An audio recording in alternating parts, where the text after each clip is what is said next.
do that? The motor they come. Why will you drink sniper for what? And you have children. Huh? You have children. Why? Hello, my people. Today I make I bring on a boyfriend and girlfriend matter. If you are seeing our video for the first time, please subscribe, share, turn on your notification post.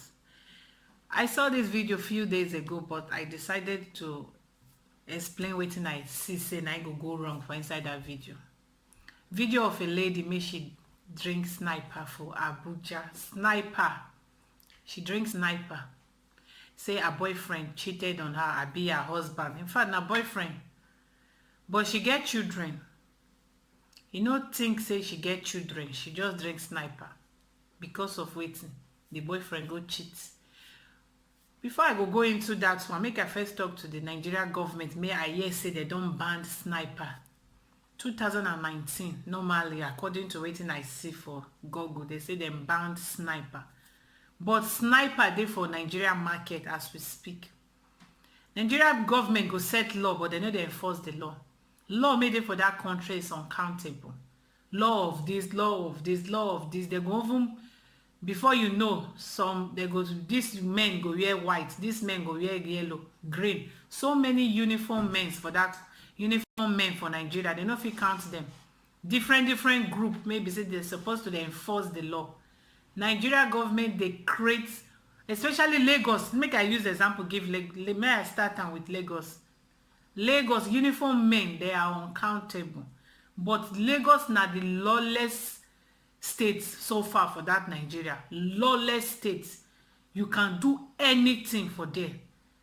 They will just create, say this one a minister of this one are the people supposed to enforce the law, give them uniform, they pay them money. Nigeria money go they waste here and there. They'll go they borrow money, they call they pay workers. May know they do their jobs. This one made them say sniper not supposed to day for market. Since 2019, sniper not supposed to day market. But sniper day market thing today as any market you go, any children go to buy sniper, they go just sell them for them. Even up to the fish. Gary, crayfish, stockfish, maybe they chop for that country. Aboki people, they use sniper, they protect fish, maybe they eat. They preserve stockfish. If you want to cook those things, chop. If you know boil them very well, with all, cook them well, pour the water away. If you eat them, now rest in peace be your name.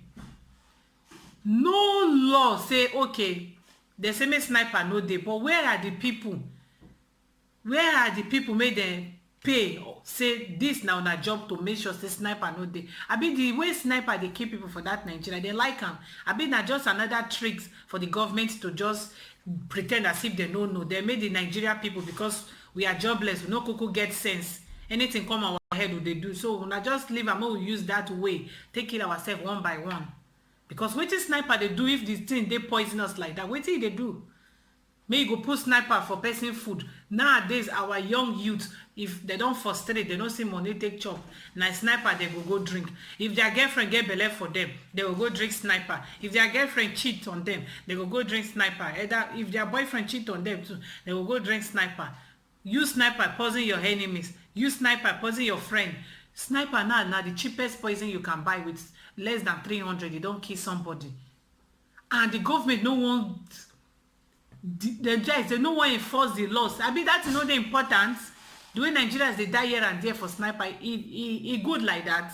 They're not supposed to stop, and that is not normal thing. Because the rate how sniper don't take keep people for that country, even this coronavirus, more than they do propaganda with and say corona never kill. We get 200 million population. They can't they say corona since the starting of corona, now only 4 people don't kill. But sniper. Since 2 weeks ago, you know how many people sniper don't kill. Go Google, check the deaths of sniper so far. That is the people may don't kill. Una go no say corona na joke.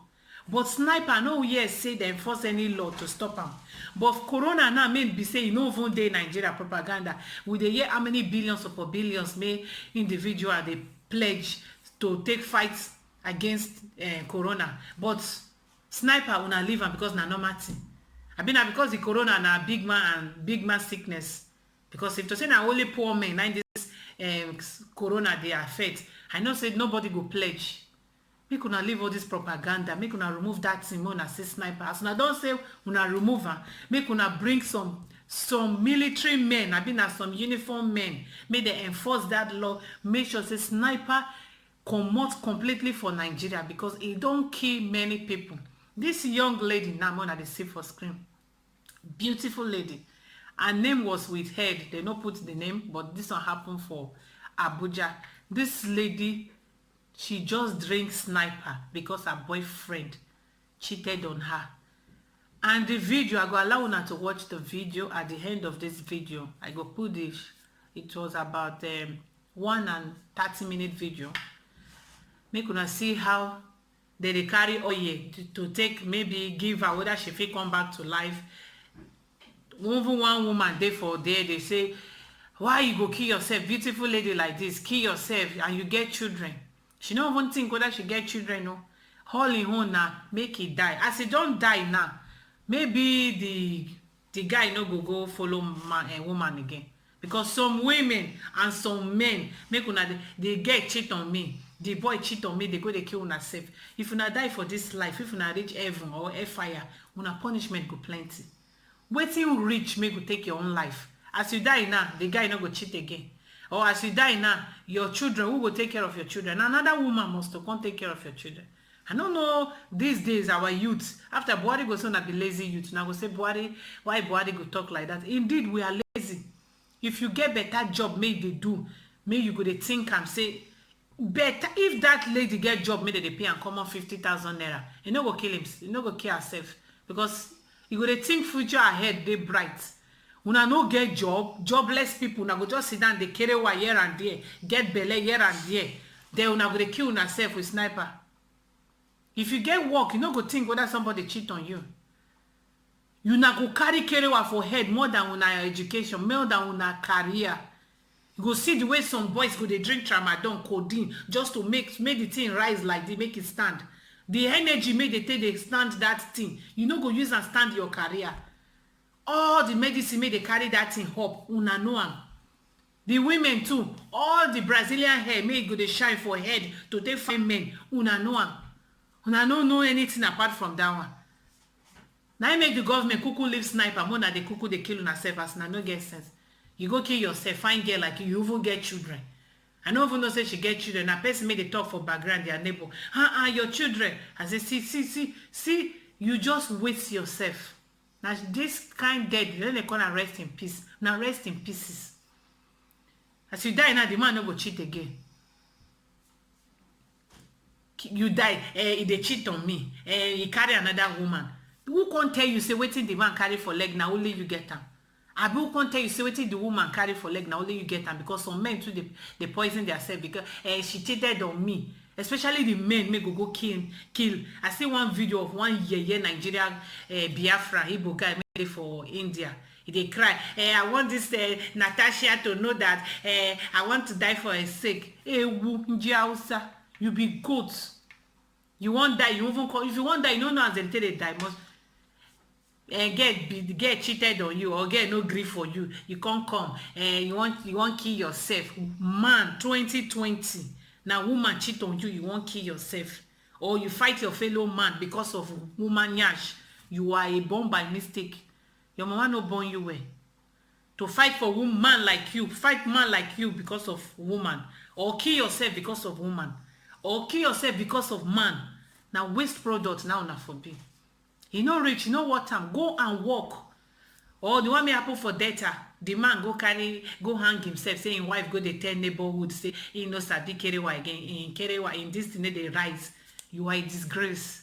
Now only wetin they use prick do, now you fit do. If your thing no dey rise, go look for wetin you go do with hand. May you no need you understand? You no need that thing for me do. Una wetin una just carry for head na just kerewa. Na I make una no dey think far.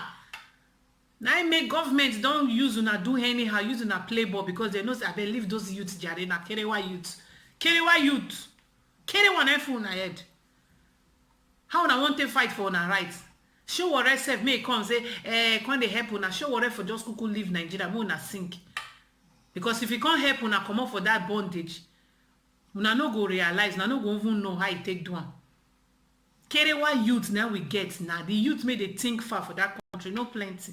You see small pikin of 16, 17, 18 years, you don't give woman belle, or 16 years old woman don't carry belle. When una start to the door, or 16 years old woman don't born pikin, 14 years don't born pikin. Some nowadays now, as Nigeria now, we don't get shameless adults, shameless elderly people for that country. Go see 16 years, 15 years, they go join them, say 16 years old boy, 14 years old girl, they marry them together, say husband and wife. Would they see and like they happen plenty times. Now so the elderly people make they no can get sense again. Una open a high koro, una 14 years old girl or 13, una go give them for marriage. Now so it can't be. No shame now. We no can get cultural training. Be cultural. Everybody now just kerewa. Elderly people they think their own kerewa. They go. Younger people they think their own kerewa. I go kill this one because you know kerewa me way, or because you won't carry the kerewa go give another person. Shoo. Kerewa generation now we don't count them. This idiot now more than they sit for screen. He go drink sniper say his boyfriend cheat on her for waiting. He what am. Some people now go say Coco will not address her like that. You know they for a shoe. I no go ever dey for a shoe. And e no go possible. Wetin reach me go take your own life. Kerewa. Dear mona stop am. I watched video yesterday. I see one reverend father they preach for inside church. Say give your husband good kerewa. And children dey for inside that church. Reverend father they preach say give your husband good kerewa. Children dey everybody dey for inside church. No be good, no be bad preaching, no. Since na kerewa na be our ultimate for Nigeria. But why children must dey for there? Children dey una no even get sense. Up to reverend father, up to pastor. Na kerewa straight, una go just go leave Bible, begin dey talk kerewa. Kerewa kill na there. According to my Igbo people. Wetin dey wrong with Nigeria with kerewa? Una life now just depend on kerewa. Reverend father for inside church. Give your husband good kerewa. Season it with different style.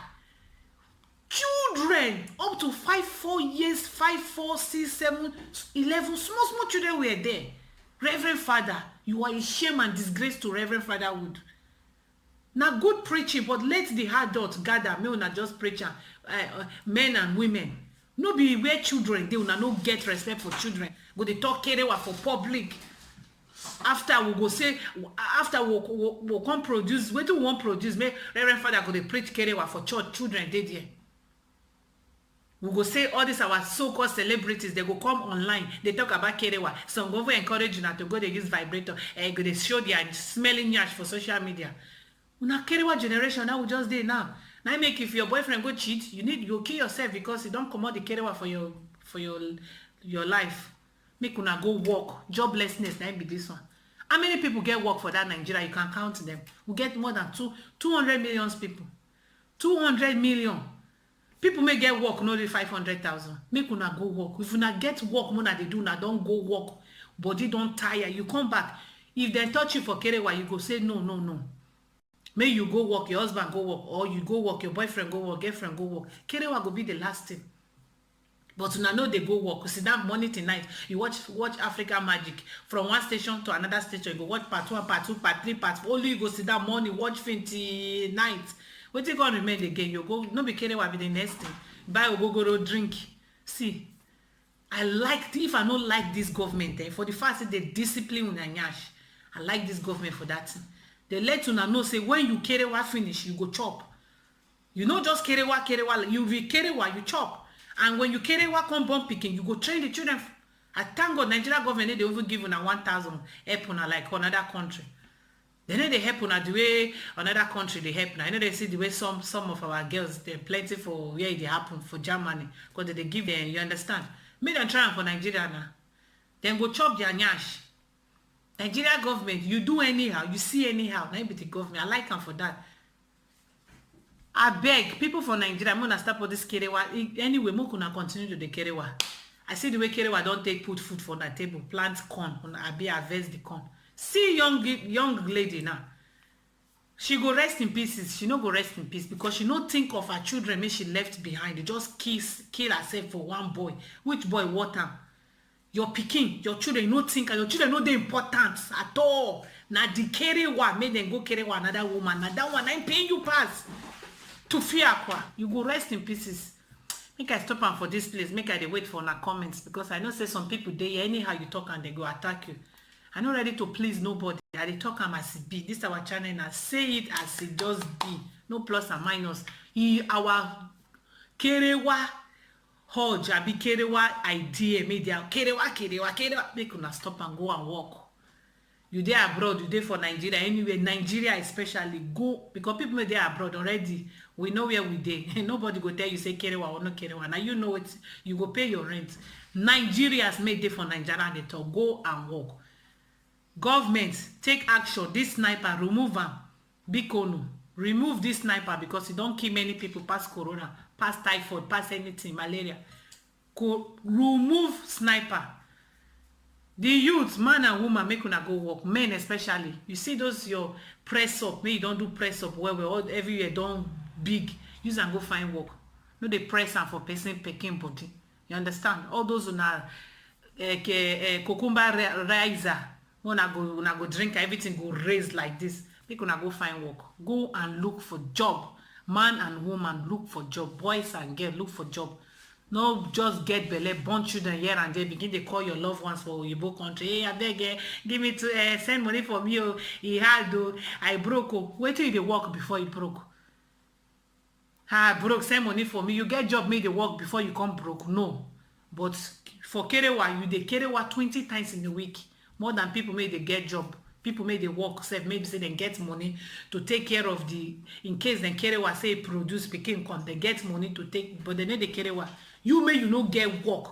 If the girl get belle today, you don't even get money to give her, go remove her or go buy baby food. Now you the kerewa pass. Your middle name na kerewa, Mr. Kerewa. Respect. I go stop am for this place. I don't too vex today. Now the lady una dey see, make una tell her rest in peace, rest in peace. Anyhow una want one.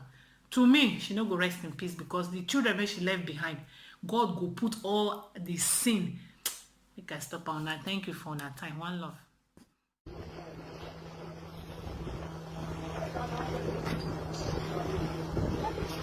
Why will you drink sniper? Why? Jesus, she's still going, you know.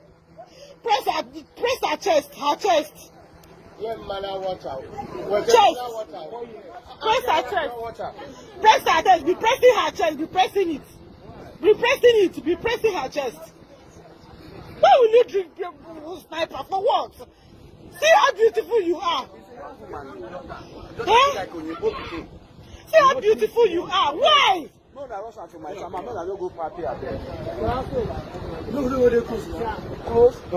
will you drink sniper? Why will you drink sniper?